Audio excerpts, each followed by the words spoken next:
नमस्कार। बेलुका 7:30 बजेको नेपाल लाइभ समाचारमा स्वागत छ। म पुष्पा केसी। सुरुमा प्रमुख समाचार शीर्षकहरू। डाक्टर गोविन्द केसीको शनिबार अनसनको 13औं दिन। केसीको पक्षमा काठमाडौँको माइतीघरमा प्रदर्शन सुरु नहुँदै प्रहरीद्वारा हस्तक्षेप।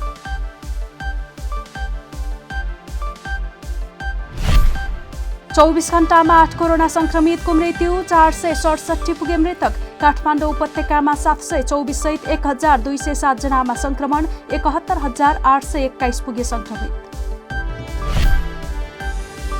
पीसीआर परीक्षणमा बढी शुल्क लिने ल्याबलाई सरकारको अन्तिम चेतावनी। सरकारले तोकेको शुल्क 2000 भन्दा बढी लिएको अवस्थामा लाइसेन्स खारेज गरिने। उत्तर कोरियाली नेता किमसँग बिना शर्त भेट्न चाहेको जापानका नयाँ प्रधानमन्त्री सुगाको भनाई। टोकियो र प्योङयाङ बीचको रचनात्मक र सन्तुलित सम्बन्धको पक्षमा रहेको स्पष्ट। र इन्डियन प्रिमियर लिग क्रिकेटमा दिल्ली क्यापिटल्सको लगातार दोस्रो जित। 176 रनको लक्ष्य पछ्याएको चेन्नई सुपर किङ्स 44 रनले पराजित।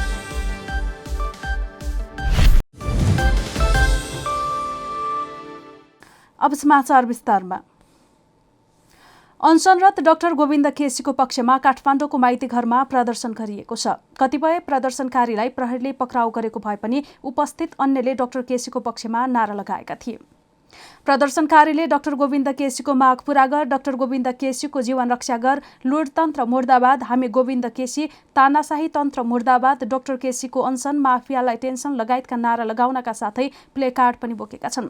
विभिन्न 6वटा माग राखेर डाक्टर केसीले गत भदौ 29 गतेदेखि जुम्लाबाट अनसन सुरु गरेका थिए। उनी अहिले काठमाडौँ आएर अनसनलाई निरन्तरता दिइरहेका छन्, तर सरकारले उनीसँग वार्ताको कुनै पहल गरेको छैन। यो डाक्टर केसीको 19औं अनसन हो। शनिबार उनको अनसनको 13औं दिन बितिसकेको छ। उनको स्वास्थ्य अवस्था बिग्रदै गएको छ। केसीको सत्याग्रहको समर्थनमा जम्मा भएका प्रदर्शनकारीहरूलाई प्रहरीले प्रदर्शन सुरु नहुँदै नियन्त्रणमा लिएको थियो। डाक्टर केसीको समर्थनमा आयोजित माइतीघरमा केपी ओली कार्यक्रमका सहभागीलाई प्रदर्शन अगावै प्रहरीले नियन्त्रणमा लिएको थियो। उनीहरूले सच्चा ओली सडकमा, नक्कली ओली बालुवाटारमा प्लेकार्ड प्रदर्शन गरेका थिए। कोरोना संक्रमणको दर कम भए सरकारले आन्तरिक पर्यटन प्रवर्धनका लागि विशेष प्याकेज ल्याउने भएको छ। विगत 6 महिनादेखि ठप्प रहेको पर्यटन क्षेत्रलाई चलायमान बनाउन सरकारले विशेष प्याकेज ल्याउने तयारी गरेको हो। संस्कृति पर्यटन तथा नागरिक उड्डयन मन्त्री योगेश भट्टराईले संक्रमणको अवस्था कम हुने बित्तिकै संगठित क्षेत्रका व्यक्तिहरूलाई संगठित रूपमा देश दर्शन गराउने बताए। विश्वका जुनसुकै मुलुकले पनि आगामी 2 वर्ष आन्तरिक पर्यटनलाई जोड दिने नीति लिएको उल्लेख गर्दै मन्त्री भट्टराईले नेपालको सन्दर्भमा पनि आन्तरिक पर्यटनले नै धराशायी बनेको पर्यटन क्षेत्रलाई माथि उकास्न सहयोग पुग्ने बताए। आउने 1-1.5 वर्ष 2 वर्ष हरेक देशले आफ्नो आन्तरिक पर्यटनमा जोड दिएको देखिन्छ। किनकि मान्छे अझै ढुक्कसितले समुद्र पार गइहाल्छ जस्तो लाग्दैन। ऊ अझै पनि सङ्कोचमा छ। त्यसको मतलब हाम्रो पर्यटन व्यवसायको रिभाइभ हुने मुख्य आधार के हो त भन्दा आन्तरिक पर्यटन हो। त्यसका केही उपाय हामीले खोजिरहेका छौँ, तर तपाईँहरूले पनि त्यसको अध्ययन गरिनु भएको छ। सरकारले देश दर्शन भनेको छ।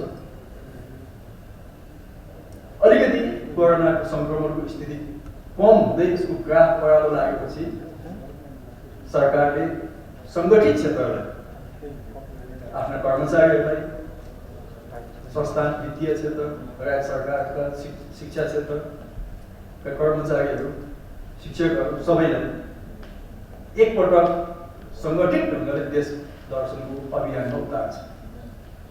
त्यो तयारीमा पनि अब अगाडि बढिरहेका छौँ। त्यस क्रममा प्राइभेट सेक्टरले पनि साथ दिनुपर्छ। उद्योगी व्यवसायीहरूले पनि आफ्ना कर्मचारीहरूलाई, आफ्ना काम गर्ने स्टाफहरूलाई एकपटक देश दर्शनमा निकाल्नु। मन्त्रालयले आन्तरिक पर्यटन प्रवर्धनका लागि नै हप्तामा 2 दिन सार्वजनिक बिदाको अवधारणा अघि सारेको मन्त्री भट्टराईले जानकारी दिए। हप्तामा 2 दिन बिदाको व्यवस्था मिलाउन विभिन्न मन्त्रालयहरूसँग अन्तर मन्त्रालय छलफल भइरहेको छ। नेपालमा पछिल्लो 24 घण्टामा 8 कोरोना संक्रमितको मृत्यु भएको छ। यो सँगै नेपालमा कोरोना संक्रमित मृतकको संख्या 467 पुगेको स्वास्थ्य तथा जनसङ्ख्या मन्त्रालयले जानकारी दिएको हो। 7 जिल्लाका 8 जनाको मृत्यु भएको स्वास्थ्य तथा जनसङ्ख्या मन्त्रालयका प्रवक्ता डाक्टर जागेश्वर गौतमले जानकारी दिए। मृत्यु हुने सबै पुरुष हुन्। यसै गरी पछिल्लो 24 घण्टामा 1207 जनामा कोरोना भाइरसको संक्रमण पुष्टि भएको छ। यो सँगै नेपालमा कुल संक्रमितको संख्या 71821 पुगेको मन्त्रालयले जानकारी दिएको छ। मन्त्रालयका अनुसार हाल देशभर 7833 संस्थागत आइसोलेसनमा छन् भने होम आइसोलेसनमा 10,508 जना रहेका छन्।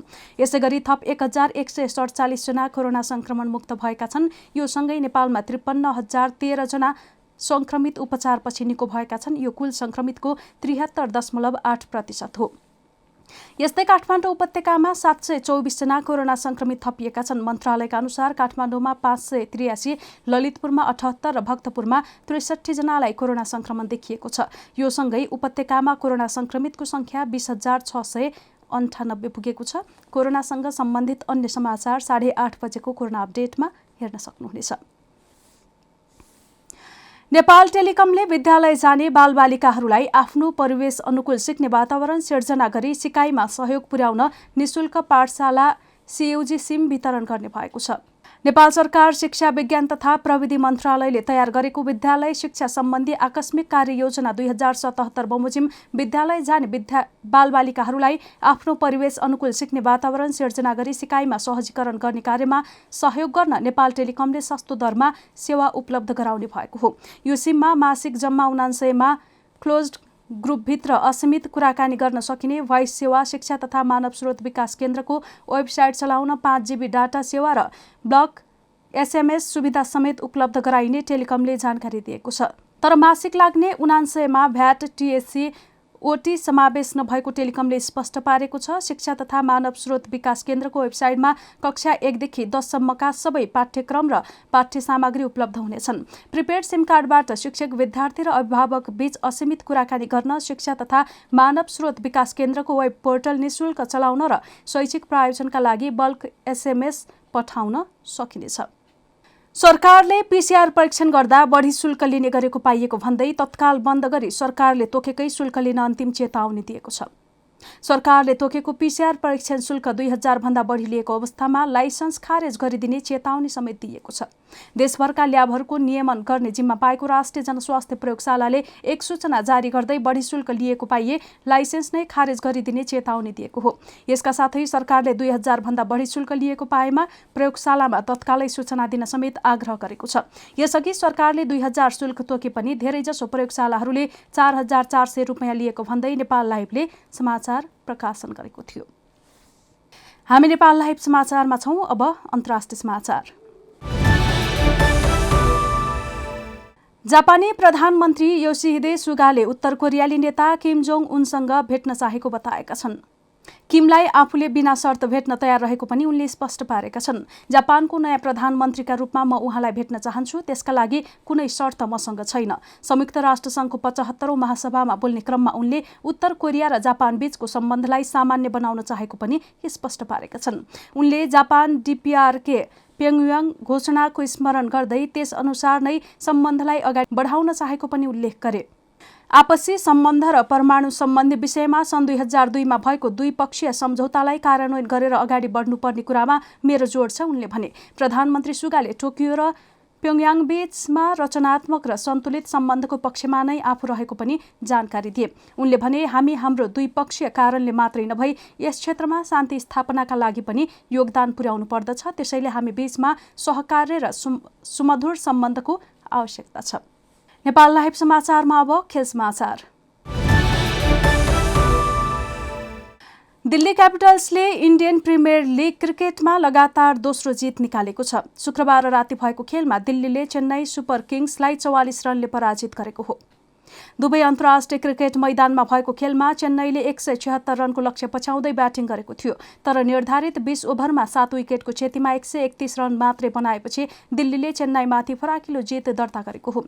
चेन्नईका लागि फाफ डु प्लेसिसले 43, केदार जाधवले 26, कप्तान महेन्द्र सिंह धोनीले 15, सेन वाटसनले 14, रविन्द्र जडेजाले 12 र मुराली विजयले 10 रन मात्रै बनाए।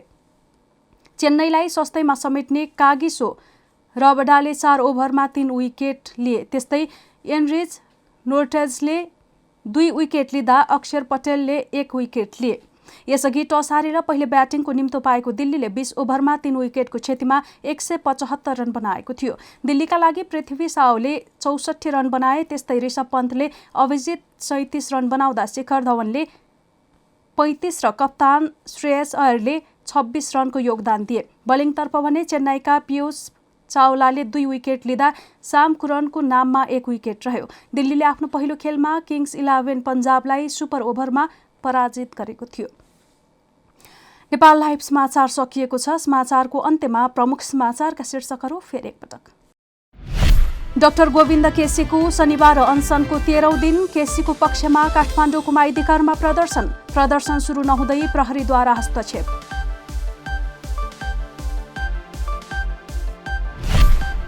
चौबीस घण्टामा 8 कोरोना संक्रमितको मृत्यु, 467 पुगे मृतक। काठमाडौँ उपत्यकामा 724 सहित 1207 जनामा संक्रमण, 71821 पुगे संक्रमित। पीसीआर परीक्षणमा बढी शुल्क लिने ल्याबलाई सरकारको अन्तिम चेतावनी। सरकारले तोकेको शुल्क 2000 भन्दा बढी लिएको अवस्थामा लाइसेन्स खारेज गरिने। उत्तर कोरियाली नेता किमसँग बिना शर्त भेट्न चाहेको जापानका नयाँ प्रधानमन्त्री सुगाको भनाई। टोकियो र प्याङङ बीचको रचनात्मक र सन्तुलित सम्बन्धको पक्षमा रहेको स्पष्ट। र इन्डियन प्रिमियर लिग क्रिकेटमा दिल्ली क्यापिटल्सको लगातार दोस्रो जित। 176 रनको लक्ष्य पछ्याएको चेन्नई सुपर किङ्स 44 रनले पराजित।